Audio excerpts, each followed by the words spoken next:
At that time, Abijah, the son of Jeroboam, fell sick. And Jeroboam said to his wife, Arise, I pray thee, and disguise thyself, that thou be not known to be the wife of Jeroboam. And get thee to Shiloh.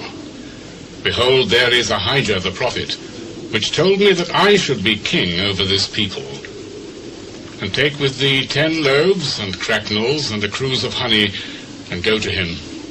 He shall tell thee what shall become of the child. And Jeroboam's wife did so, and arose and went to Shiloh, and came to the house of Ahijah. But Ahijah could not see, for his eyes were set by reason of his age. And the Lord said unto Ahijah, Behold, the wife of Jeroboam cometh to ask a thing of thee for her son, for he is sick. Thus and thus shalt thou say unto her, for it shall be, when she cometh in, that she shall feign herself to be another woman. And it was so, when Ahijah heard the sound of her feet as she came in at the door, that he said, Come in, thou wife of Jeroboam. Why feignest thou thyself to be another? For I am sent to thee with heavy tidings. Go tell Jeroboam, Thus saith the Lord God of Israel, Forasmuch as I exalted thee from among the people, and made thee prince over my people Israel, and rent the kingdom away from the house of David, and gave it thee. And yet thou hast not been as my servant David, who kept my commandments, and who followed me with all his heart, to do that only which was right in mine eyes, but hast done evil above all that were before thee. For thou hast gone and made thee other gods, and molten images, to provoke me to anger, and hast cast me behind thy back. Therefore, behold, I will bring evil upon the house of Jeroboam, and will cut off from Jeroboam him that pisseth against the wall, and him that is shut up and left in Israel, and will take away the remnant of the house of Jeroboam, as a man taketh away dung, till it be all gone. Him that dieth of Jeroboam in the city shall the dogs eat, and him that dieth in the field shall the fowls of the air eat. For the Lord hath spoken it. Arise thou therefore, get thee to thine own house, and when thy feet enter into the city, the child shall die, and all Israel shall mourn for him, and bury him.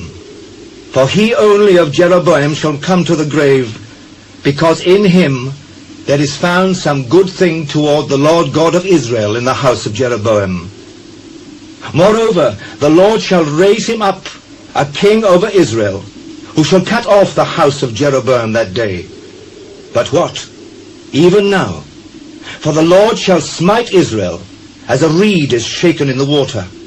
And he shall root up Israel out of this good land, which he gave to their fathers, and shall scatter them beyond the river, because they have made their groves, provoking the Lord to anger.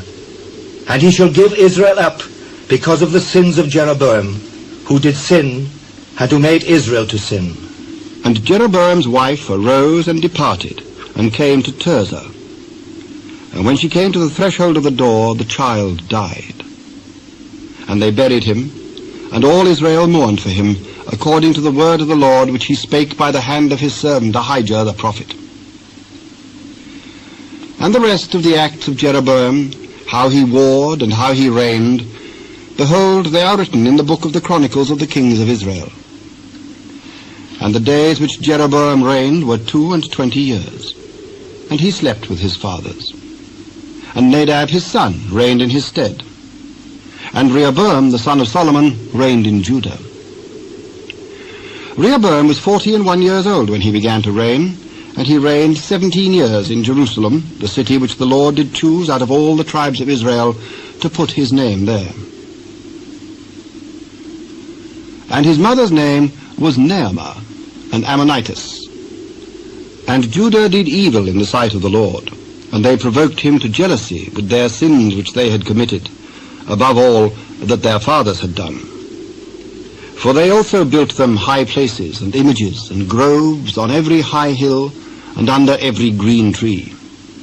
And there were also Sodomites in the land, and they did according to all the abominations of the nations which the Lord cast out before the children of Israel. And it came to pass in the 5th year of King Rehoboam, that Shishak, king of Egypt, came up against Jerusalem. And he took away the treasures of the house of the Lord, and the treasures of the king's house. He even took away all.